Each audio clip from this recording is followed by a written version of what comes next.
Hubris. It's a Greek word that means excess pride. And this is Frankenstein. And most of you probably don't know this, but the original book isn't actually called Frankenstein. It's called Frankenstein's Monster. And I'll explain a little bit more right now. Actually, what I said was just a lie. It isn't called Frankenstein's Monster. It really is called Frankenstein. But here's the thing. The monster isn't actually Frankenstein, even if the book cover kind of makes it seem like he is Frankenstein. The monster is just the monster, and the person who created the monster is called Frankenstein. So you might just write off the story as a story of a mad scientist called Victor Frankenstein. But I think it's a lot more than that. If you've read the book, then you're gonna know what I'm talking about, but for most people, I'll explain what the book is about generally. So there's a scientist called Victor Frankenstein, and Victor Frankenstein is very knowledgeable, and he wants to become even more knowledgeable. So he goes to the graveyard, he gets a bunch of corpses, he mashes it up together, and he finds the secret of the soul, which basically allows him to create life. His goal is to create life and to basically become the god of whatever he creates. But here's the thing. When Frankenstein creates the monster, or the life form at first, he is excited, right? But the moment the life form wakes up, he realizes that he made a huge mistake. The monster is a lot bigger than him, right? It's a very scary looking thing. I mean, it's just a bunch of corpses matched up together, and so he's very scared of the monster at first. But the thing that Frankenstein doesn't realize at first is that the monster is very intelligent, and it isn't bad just because it looks bad. Right, the monster gets chased out by Frankenstein, and when he goes out into the world, we also get to see the monster's point of view. And I think this is where the story gets a little bit interesting. You see, the monster goes out of, Victor's lab, and what ends up happening is he gets discriminated against, obviously. Everybody's scared of him. He's a big walking corpse. It's very scary, right? And most people are scared of him. They don't give the monster a chance to talk to them. But the monster has no ill intentions. It gets chased into a cabin, right? And basically in this cabin, he stays in a cabinet, I'm pretty sure. And in the cabinet, he just stays there for a very long time. But there's a family living in the house or cabin he goes into. And so the monster ends up listening to their conversations every single day. And every single day he gets to learn more English, right? The language they used to communicate. And so eventually the monster becomes literate. He's able to talk to people, he's able to communicate. He goes back to Frankenstein. He's like, I'm really lonely, I need a partner. And despite him being able to speak English, obviously, Victor Frankenstein is still very scared of him, and a lot of people are also scared of him. But that's basically the story, right? There's a lot more to it, but what you get from that, it's like, you think his mistake was playing God, right?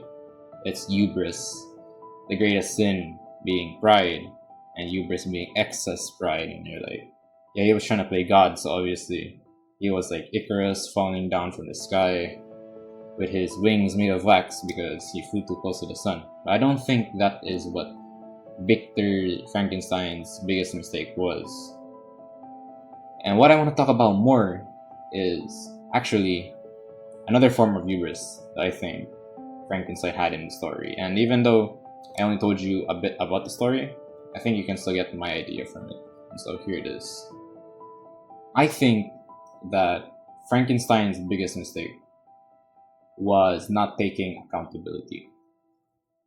when Frankenstein goes and creates the monster, right? He doesn't try to communicate with the monster. He just chases it out. He's scared. That's normal. Like he was fearful of it. But I think his biggest mistake was during their second meeting when the monster is able to now speak English. He basically confronts Frankenstein. He asks if he can get a partner, basically another being that Frankenstein can create so he won't be lonely. Obviously, the monster is very lonely after nobody really accepting him, and so he asks Frankenstein if he can create something. The thing is, Frankenstein does create another creature, right? Or his, like, the wife for the monster. We call it monster number 2. But the monster number 2 he destroys because he is scared maybe they'll, they'll replicate. What's the word again? Hold on. They'll reproduce, and I think that's just an excuse on the part of Victor, right? Because he can create the creature with the ability not to reproduce. But I think more than that, right? His biggest mistake was never creating Frankenstein. I think his biggest mistake was the fact that he could not take accountability for his mistake, right? His pride as a scientist was basically telling him, don't tell anybody that you're the one who created this monster, because obviously his reputation as a scientist would go down, and he had many opportunities to basically get rid of Frankenstein or tell the world, or Frankenstein, to get rid of the monster, or to tell the world that the monster isn't actually all that bad. But right now I'm gonna delve deeper into what I think it means in real life. I've always had the thought that fiction is always the best way to learn lessons, right? You see a fictional character, you can relate to them because they have their own stories, their own background. You can relate to Victor Frankenstein because every human is prideful. But most people probably don't think they can reach God. Obviously, his pride was overblown. It was made so that the story would be interesting. But more than that, if we were to relate it to real life, right?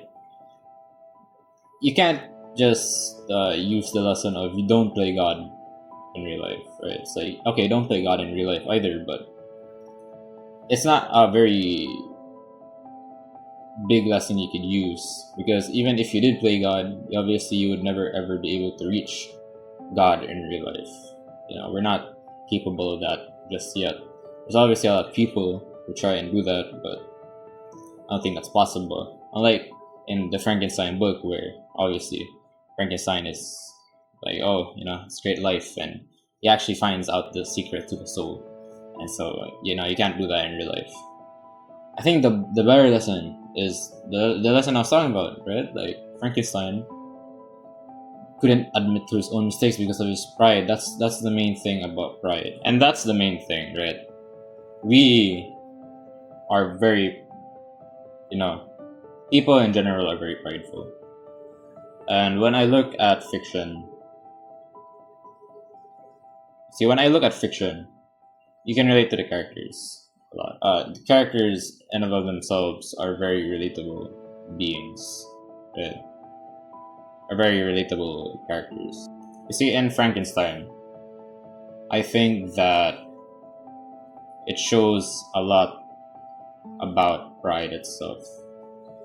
Pride is mentioned in a lot of religions as the worst sin, for many reasons, right? I think I agree. It's very it stems a lot more into other sins as well. Basically, pride is the original sin, right? It stems into a lot of other sins that people do, and so for the most part, I think Frankenstein is just such a great story because it delves on the topic of, well, this is what happens if you have an excess amount of pride.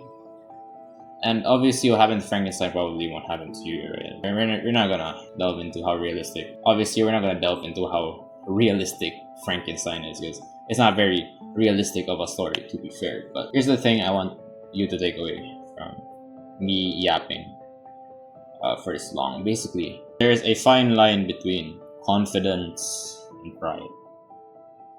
And if we were to define pride, it would be too much confidence, like overconfidence. That's the definition I see when I search it up on Google. I'm pretty sure I searched it up a long time ago, but it's overconfidence. I don't think that's true. I don't think pride is just overconfidence. I think it's a very different type of confidence. You can call yourself confident if, for example, somebody says that you're weak, right? But then you go to the gym every single day, you deadlift 200 kilograms, you bench press 150 kilograms or something. You are literally a strong person. So when somebody calls you weak, you just laugh at them. You're like, okay, you have to be kidding, right? Because obviously you are a strong person. You know for a fact that is your identity. That is confidence. What I got from Frankenstein was that pride isn't overconfidence. You can't be overconfident that you are strong and say that that is pride. Well, you can call it pride in a sense, but I don't think that's the sin of pride, or the worst version of that sin. Obviously, there's a point where it's like, okay, maybe you should stop flaunting the fact that you are strong, right? Maybe you are over showing something, and at that point, okay, maybe you can call it a sin. But what I think is a worse version of that, or the worst version of pride, is when somebody can't admit that they're wrong because they're prideful, right? When you're strong, but at the same time you can't admit that maybe you're doing this exercise wrong. When somebody who's a lot stronger comes by, or a lot more, well, actually it's actually even more susceptible if, like, for example, somebody comes up and they're not as strong as you, and they're like, you're doing this wrong. If you keep an open mind, then at that point it isn't pride. But just like in Frankenstein couldn't admit that he was wrong. Couldn't admit that he was wrong in creating life. He realized maybe he was wrong in the fact that he created the monster, but it's the fact that he was a very renowned scientist, that he was prideful in that, and he couldn't admit his mistake to the general public, that I think Frankenstein was very prideful. The differentiator is very minimal, but the differentiator isn't overconfidence. It's whether or not you're willing to admit that you can still make mistakes despite being good at something. That is pride. That is how you differentiate hubris from confidence. But here's something that I think you guys should also hear about. The monster wasn't blameless either. The monster killed Frankenstein's family. And so now you might be thinking, okay, well, that just means that both of them were in the wrong, And yes, that is true. But that's only if you don't look at what Frankenstein did first. Frankenstein killed, or he stopped making Frankenstein's partner, or he stopped making the monster's partner. And so obviously that made the monster very mad. Frankenstein feared the loss of control, right? He wanted control in the first place by creating the monster, but he feared losing control when he made the monster, and the monster ended up saying, hey, I want a partner. He feared that if he created the partner, he would lose even more control. It's not that he was afraid they would reproduce. I think, yeah, that was like a reason, but I think his main reason was the fact that he scared that he would lose control. The monsters were not war-raging people. They wouldn't wage war against humanity, most probably. There's a chance they would, but I think Frankenstein knew more than anybody that they probably wouldn't. And so, again, it shows Frankenstein is really prideful. He didn't want to admit his mistakes, despite him obviously making a big mistake. What's actually kind of funny is that the misconception of Frankenstein being the monster and not the creator of the monster is actually really it ties into the ending of Frankenstein. So if you don't want to get spoiled, then skip this part. But basically, in the end of Frankenstein, right? Well, it's basically also the beginning because it's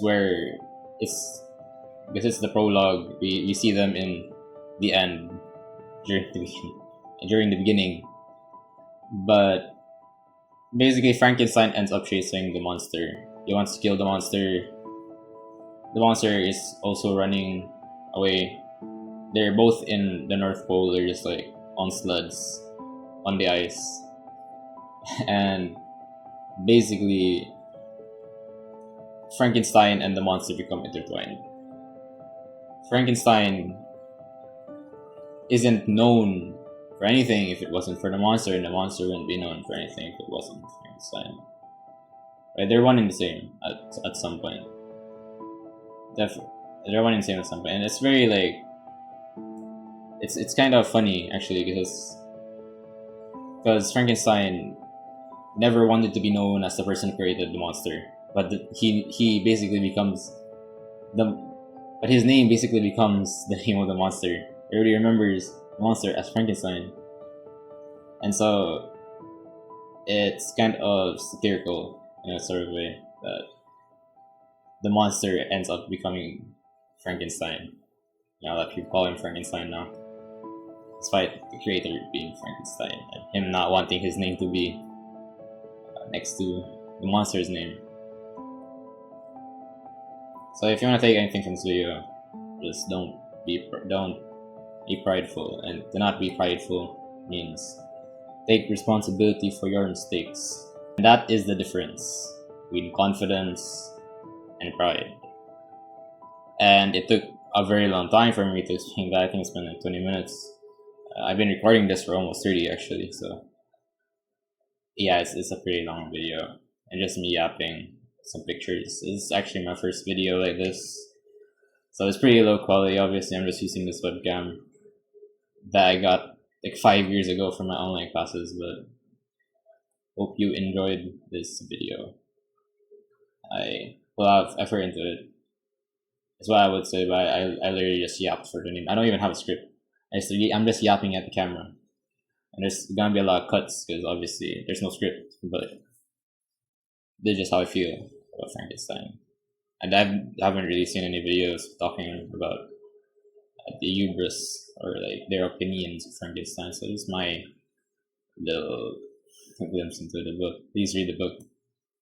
Please read the book if you like this video, because the book is so amazing.